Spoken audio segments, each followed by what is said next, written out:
Assalamualaikum warahmatullahi wabarakatuh. Jumpa lagi teman-teman di mata kuliah Human Resources Foundation. Kali ini kita ada di sesi kelima. Setelah kemarin kita melakukan beberapa aktivitas ya, kita lakukan rekrutmen, seleksi, orientasi, bahkan sampai ke penempatan.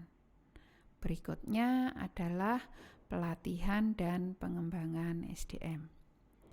Nah, adanya berbagai perkembangan menuntut peningkatan kemampuan dari SDM yang kita miliki.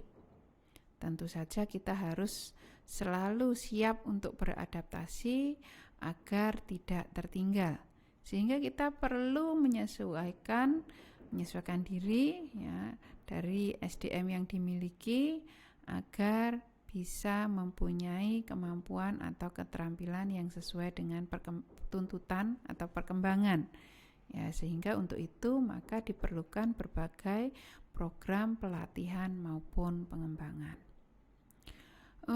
Pelatihan dan pengembangan keduanya adalah usaha yang terencana dari organisasi untuk meningkatkan pengetahuan, keterampilan, dan kemampuan pegawai.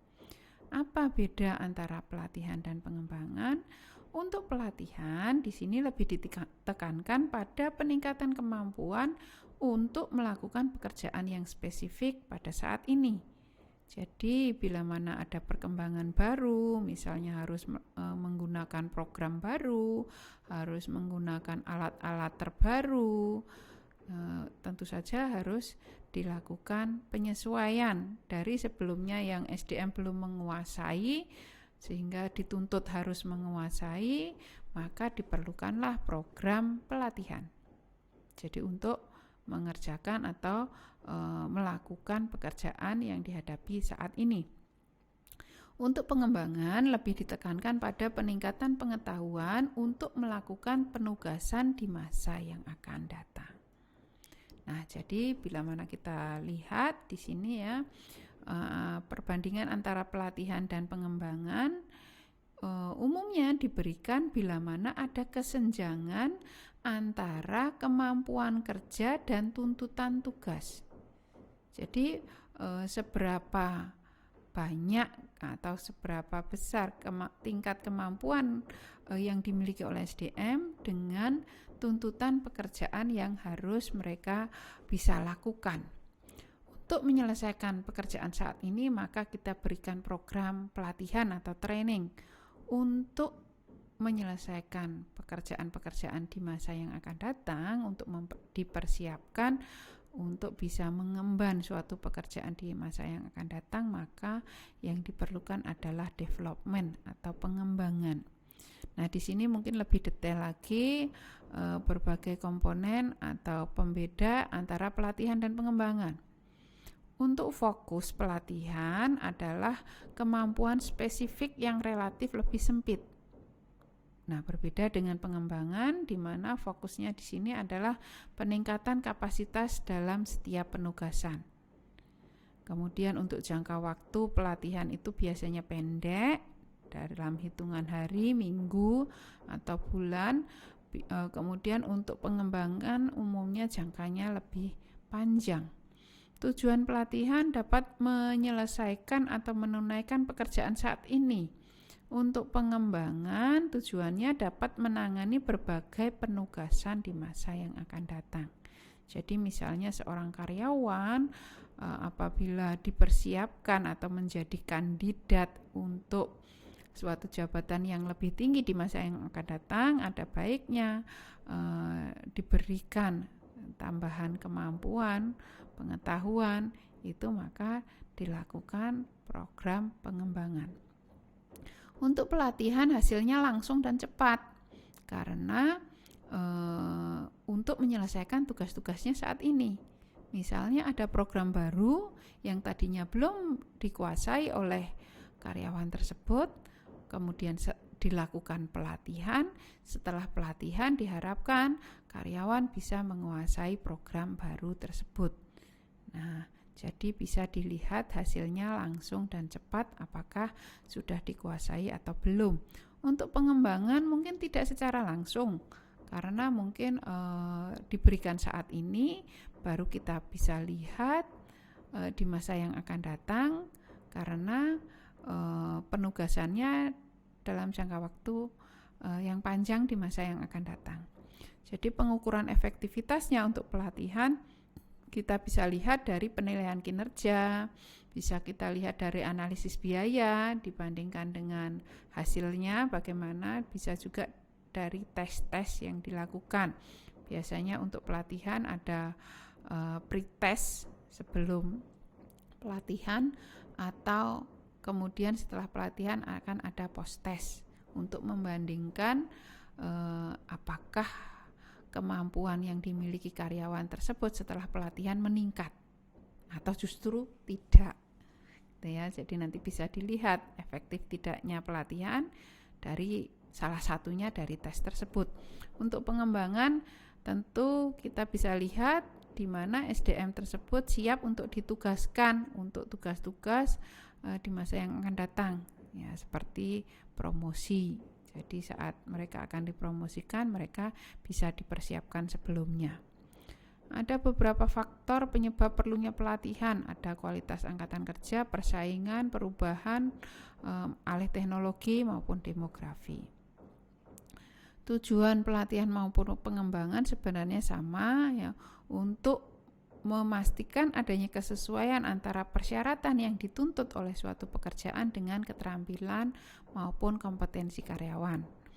Untuk memperbaiki efektivitas dan efisiensi kerja SDM, mengurangi ketergantungan perusahaan untuk menarik karyawan dengan sumber rekrutmen eksternal. Nah, ada banyak manfaat baik dari pelatihan, baik bagi individu tentu saja yang mendapatkan pelatihan, bagi organisasi yang sudah memberikan program pelatihan, yang sudah memberikan, ya kan, istilahnya seperti investasi gitu ya, waktu, biaya, tenaga, pemikiran untuk bisa membuat program pelatihan yang sesuai, tentu saja akan ada dampak positif bagi organisasi juga. Kemudian untuk pelatihan itu juga tidak serta-merta atau harus setiap dalam kurun waktu tertentu harus selalu ada. Tetapi pada dasarnya untuk melakukan penelitian kita harus melakukan analisis kebutuhan terlebih dahulu. Nah, kita harus mendiagnosis kompetensi organisasi saat ini dan kompetensi yang dibutuhkan. Ya, apakah memang ada kebutuhan-kebutuhan atau kesenjangan sehingga membutuhkan program pelatihan.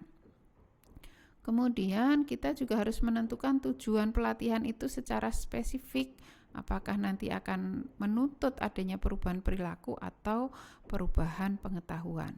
Karena dari tujuan tersebutlah kita bisa menentukan materi pelatihannya maupun metodenya. Bisa on the job training ataupun off the job training. Kemudian ya teman-teman nanti bisa lihat apa beda metode on the job training, ya, juga beberapa jenis-jenis metodenya maupun juga off the job training. Ya, teman-teman bisa perdalam lagi dengan membaca berbagai literatur yang ada. Kemudian apa yang menentukan efektivitas pelatihan? Ya, yang pertama partisipasi, keterlibatan peserta dalam kegiatan pelatihan secara aktif. Kemudian repetisi, melakukan atau mengatakan secara berulang-ulang sehingga hal tersebut tertanam ke dalam pikiran atau ingatan yang bersangkutan. Kemudian juga relevans, pelatihan itu berarti atau bermanfaat penting bagi yang bersangkutan. Transference, ya, adanya kesesuaian antara pelatihan dengan pekerjaan yang dilakukan, karena kalau tidak tentu saja juga tidak akan banyak berguna. Kemudian adanya feedback, ya, perkembangan kemajuan yang dicapai, kemudian tentu harus dievaluasi mana yang masih diperbaiki, mana yang bisa dipertahankan. Ada beberapa evaluasi dari keberhasilan suatu pelatihan, dari jumlah pesertanya, apakah sesuai dengan yang direncanakan, kemudian efisiensinya, tepat waktu, tepat biayanya, ya, kemudian juga tentu nanti hasilnya, jadwalnya, kemudian suasananya kondusif, reaksi pesertanya tentu harus aktif, antusias, ya, pembelajarannya juga mungkin dua arah, ya, perubahan perilaku bila mana memang diperlukan nanti akan bisa dilihat memang benar-benar terjadi, atau juga perubahan kinerja, tentu perubahan di sini ke arah yang lebih baik, dan juga bisa juga diperhitungkan secara matematis untuk menghitung return on investment-nya. Jadi perusahaan menganggap bahwa pelaksanaan berbagai program pelatihan itu adalah merupakan investasi, sehingga tentu harus diperhitungkan setelah investasi itu dikeluarkan berapa lama dan berapa besar profit yang diperoleh oleh perusahaan, baik untuk menutup investment tersebut maupun untuk bisa melakukan berbagai program-program yang lain. Oke, jadi seperti itu teman-teman. Semoga dengan materi ini teman-teman bisa lebih mudah membedakan kapan kita harus memberikan pelatihan pada SDM kita maupun kapan kita harus memberikan pengembangan. Oke, terima kasih. Wassalamualaikum warahmatullahi wabarakatuh.